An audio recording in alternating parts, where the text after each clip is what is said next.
Salut les amoureux du ballon rond, on commence cette revue de presse en Espagne avec les derniers huitièmes de finale de la Ligue des Champions qui avaient lieu hier soir. Et dans un choc au sommet qui a tenu toutes ses promesses, l'Atlético de Madrid s'est qualifié et a sorti le vice-champion d'Europe en titre, l'Inter. Vainqueur à l'aller 1-0, les Nerazzurri ont été méconnaissables hier soir au Metropolitano et se sont fait remonter pour finalement s'incliner au tir au but. Et les colchoneros peuvent remercier leur gardien Jan Oblak qui a été grandiose dans cette séance de tir au but. As ne s'y trompe pas ce matin et placarde que cette qualification s'est faite avec le cœur et surtout avec Oblak.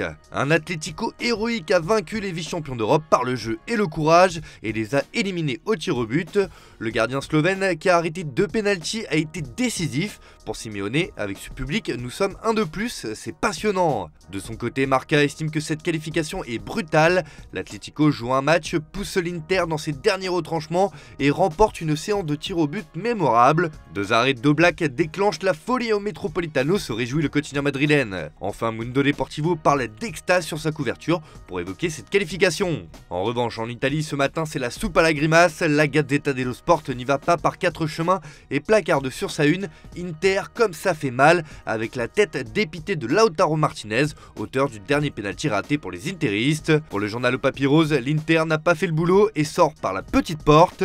Il Corriere dello Sport est beaucoup plus véhément sur sa une ce matin et lance un cinglant tout le monde dehors, car avec l'élimination de Naples mardi et celle de l'Inter hier, il n'y aura pas de club italien en quart de finale de la Ligue des Champions. Une véritable déception. Déception, c'est aussi un mot qui revient aux Pays-Bas avec l'élimination du PSV Eindhoven sur la pelouse du Borussia Dortmund 2-0. Les Néerlandais ont coulé comme le rapporte AD Sport Verelde sur sa couverture, alors que de l'autre côté, le journal Bild se réjouit de la qualification et surtout du retour en force de Jadon Sancho qui s'est illustré hier soir avec l'ouverture du score pour les Allemands. Arsenal, l'Atlético de Madrid, le FC Barcelone, le Real Madrid, le Bayern Munich, le Borussia Dortmund donc, Manchester City et le Paris Saint-Germain sont les 8 qualifiés pour l'écart. Il y avait aussi de la Coupe de France hier, le Paris Saint-Germain recevait l'OGC Nice dans le cadre des quarts de finale en retard de la compétition. Les Parisiens n'ont pas forcé leur talent et se sont logiquement imposés 3-1 grâce à Kylian Mbappé, Fabien Ruiz et Lucas Beraldo. Pour Nice matin, les Niçois ne font plus d'exploits et s'enfoncent un peu plus dans la crise. Malgré une entame catastrophique, les Aiglons ont eu des situations de renverser un quart de finale mal embarqué, mais sans confiance, ce fut mission impossible, juge le journal local. En revanche, pour le Parisien, Paris est sur tous les fronts. Malgré un passage à vide d'un gros quart d'heure au cours duquel il s'est fait peur, le PSG s'est offert son billet pour les demi-finales en dominant les Aiglons. Le club de la capitale reste en course sur tous les tableaux. Même son cloche dans les pages intérieures de l'équipe, Paris ne tremble pas et recevra Rennes le 3 avril prochain en demi-finale de la compétition. On reste d'ailleurs dans l'actualité parisienne avec la bombe qui fait la une partout en Angleterre ce matin. Le club de la capitale française est à la recherche du successeur de Kylian Mbappé qui va rejoindre le Real Madrid libre à la fin de la saison. Et les Parisiens ont ciblé une star de Manchester United, Marcus Rashford. Le Daily Star rapporte sur sa couverture que le PSG intensifie ses efforts pour remplacer Mbappé. Paris veut tirer Rashford. Le club parisien aurait même proposé une première offre aux Red Devils à hauteur de 80 millions de livres, soit plus de 93 millions d'euros. Reste à savoir si le PSG arrivera à tenter Rashford de quitter United, qui valorise l'attaquant à plus de 100 millions de livres, soit près de 115 millions d'euros. D'autant que Rashford a une relation tendue avec son entraîneur Eric Ten Hag, écrit le tabloïd. Mais cette nouvelle fait le tour d'Angleterre à l'image du Daily Mirror, qui s'enflamme et se moque presque du PSG avec ce titre Marque de triomphe, en référence au célèbre monument parisien.